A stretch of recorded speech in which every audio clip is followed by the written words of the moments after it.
Hey guys, HDV here and welcome to a brand new video. Today we've got some pretty interesting things to go over. A new Pokemon Mega Evolution event has been announced. We also have a new rumor regarding a brand new Pokemon app called Pokemon Time, which is apparently going to get announced during the July Pokemon Presents. We also have some new updates and events that have also been announced for various different Pokemon games. A lot of things to break down today, so if you're excited for the video, drop a like down below, leave a comment, subscribe if you're brand new, and let's get into the video. So, starting things off, let's go over a brand new Pokemon Go update.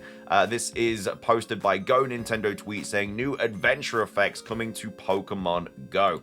And it says, new adventure effects coming to Pokemon Go, a new adventure awaits. So Pokemon Go has just announced 2 new adventure effects for Crown Sword Zacian and Crown Shield Zamazenta, which will increase a Pokemon's attacks or defense in raids and max battles. So participating trainers will take on the Crown Sword Zacian and Crown Shield Zamazenta in 5-star raids during Pokemon Go Fest 2025 Global this weekend on the 28th and the 29th of June. After defeating each respective raid boss, players will encounter Hero of Many Battles Zacian or Hero of Many Battles Zamazenta and gain Crown Sword Energy or Crown Shield Energy. So obviously it's a little bit like the Necrozma kind of situation with Duskmane and Dawn Wings. And then you get like the different adventure effects for Behemoth Blade and Behemoth Bash. And then trainers can now activate Behemoth Bash's adventure effect by using 5,000 Stardust and 5 Zamazenta Candy to strengthen their Pokemon's defense in raids and max battles for 6 minutes. And also Zamazenta is in its crowned shield form. Its charge attack Iron Head changes to Behemoth Bash. Yeah, basically just some pretty cool kind of updates to raid battles and stuff. You can basically raise your Pokemon's attack by using Behemoth Blade's adventure effect, or increase their defenses by using Behemoth Bash's adventure effect. So yeah, that's coming to Pokemon Go this weekend. So yeah, that's the update about that. Moving on, we have a brand new Mega Evolution event that has been announced for Pokemon. It says Cerebi update, the Pokemon Company International have announced a special event, the Mega Evolution Paris event, to be held in Westfield Forum des Halles, I definitely butchered that, in Paris on September the 13th and September the 14th. I assume that is a weekend. Let me double check. It is 13th and 14th is a Saturday and a Sunday, yeah. Features the first international Pokemon Go stamp rally. So obviously we have, I don't know why Mega Gardevoir and Mega Lucario are getting so much kind of screen time now. Like obviously in the TCG for this, I think obviously they're both in Pokemon Legends EA and we've seen them in quite a few trailers as well. Don't know how Pikachu snuck in there, but this is the new sort of like Paris Mega Evolution event. I mean, it makes sense because Legends EA is based in France, which, well, I mean, it's based in Kalos, which is based on France. So it makes sense that France is getting this Mega Evolution event. We also have Hidden Power also talking about this, saying the Pokemon Company International is hosting an event in Paris dedicated to Mega Evolution. Details to be revealed. Could a brand new Mega Evolution be showcased at this event? Which I don't think it's completely out there to say, you know, that might happen. You know, we are expecting a trailer in September. It's going to be the month before Pokemon Legends EA releases. It's in Paris, which is where Kalos is based. Like I say, it'd be kind of cool if we did get a Mega Evolution announced during this on like a sort of I guess like a big TV screen or something, a little bit like Worlds and stuff during the closing ceremony where they have like a big screen and they show all the kind of updates and events and stuff that are coming to the games.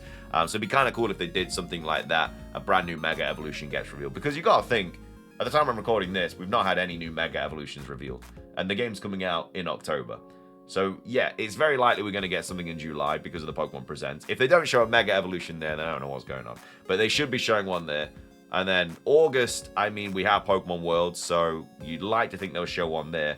And then September, I mean, like every trailer we get now should be showcasing a brand new Mega Evolution. So Presents, Worlds, potentially this, and then in October we might get like a final kind of, I guess, promotional trailer, which may also showcase a new Mega Evolution. But if there are like 27, 28 new Mega Evolutions, they haven't showcased one yet. Let's just say they showcase 2 in each trailer on the build up to the game. That's only like 6 or 7 Mega Evolutions that are going to be revealed. There's 20 plus there that wouldn't have been revealed. And I know they're not going to show like stars and stuff like that because they never do. But it's just a little bit like, you know, where are these Mega Evolutions at? But either way, keep your eyes out for this. Of course, if anything gets revealed or anything, we'll of course cover it straight away. We may even live stream it if there is a sort of live stream thing that you can kind of co-stream or something. But as of right now, it's just a new event that is going to be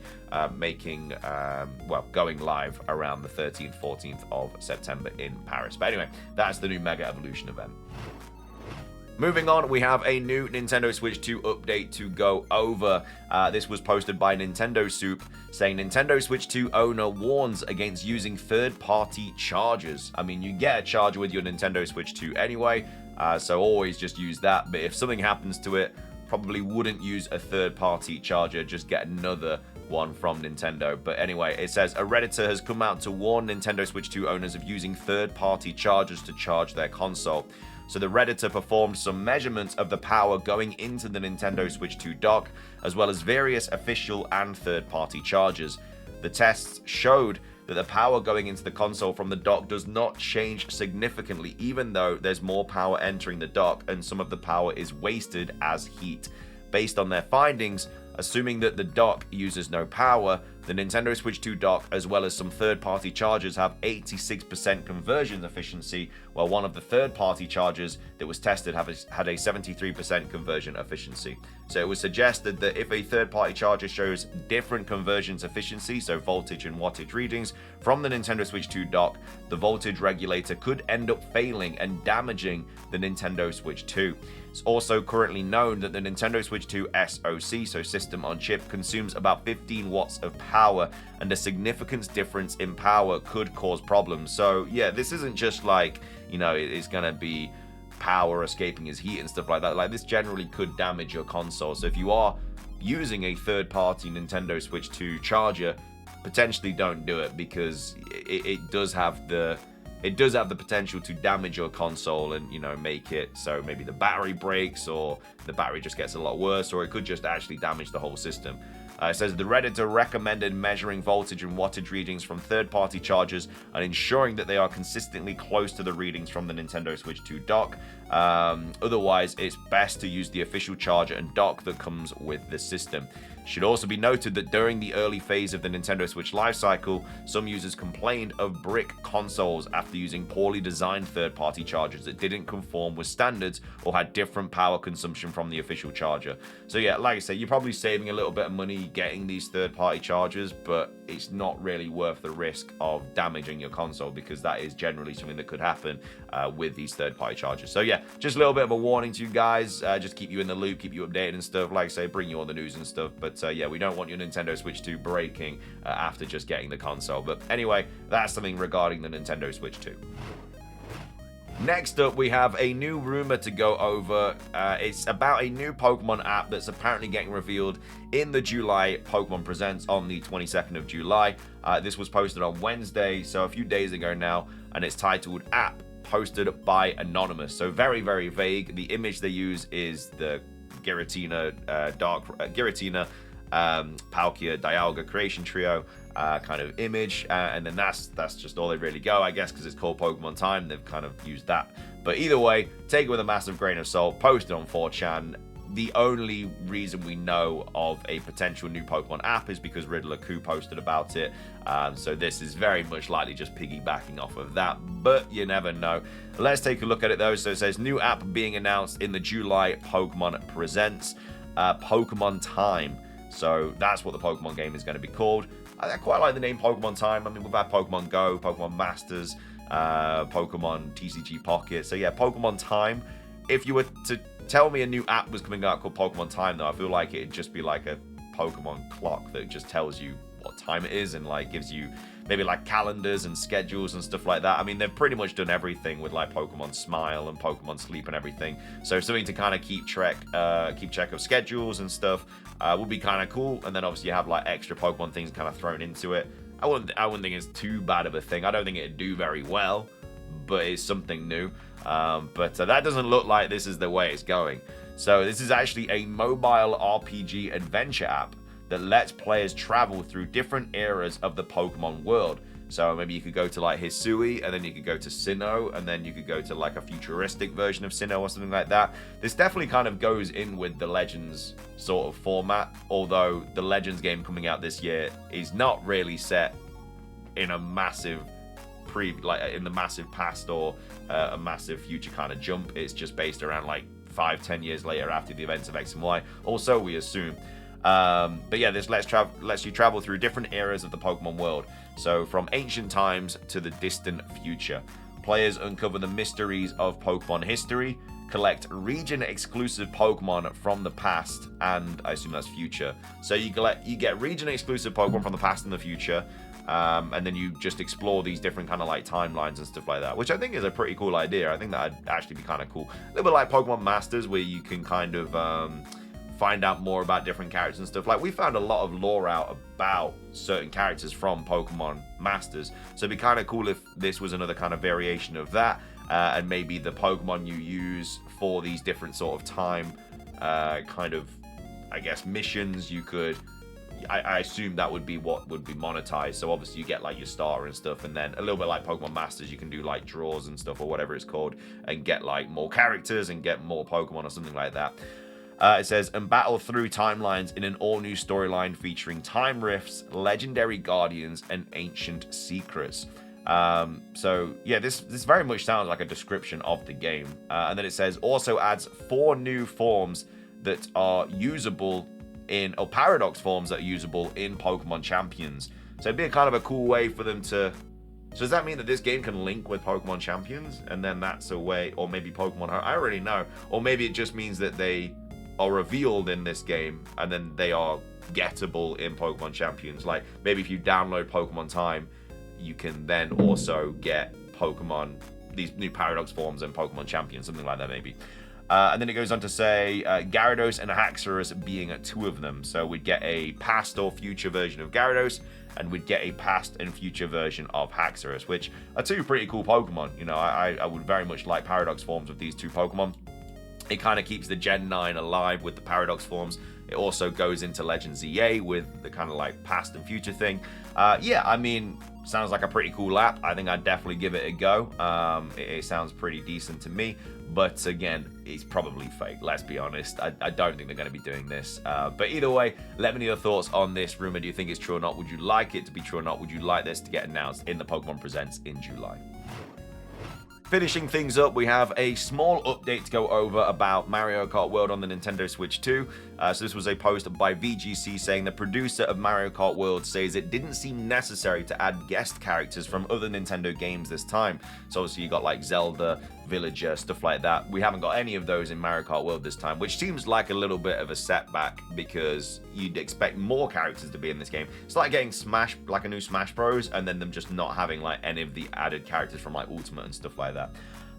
So it says the producer of the Mario Kart series says there are no crossover characters in Mario Kart World because it was decided they weren't necessary this time. So the previous main entry in the series, Mario Kart 8, and its subsequent deluxe port on the Switch, eventually added characters from other Nintendo series, including Link from The Legend of Zelda, Isabelle and villagers from Animal Crossing, and the Inklings from Splatoon. It also added themed karts and tracks based on these IPs and others, including F-Zero and Excite Bike. At release, however, Mario Kart World is exclusively focused on the Super Mario universe, with no characters from other franchises making an appearance, and most of the new characters consisting of enemies and NPCs from previous Mario games. In an interview with West France, Mario Kart World producer Kosuke Yabuki was asked if he had ever considered adding anyone from ARMS, another game he produced as a playable racer in Mario Kart games. Says absolutely not, he reportedly replied, laughing.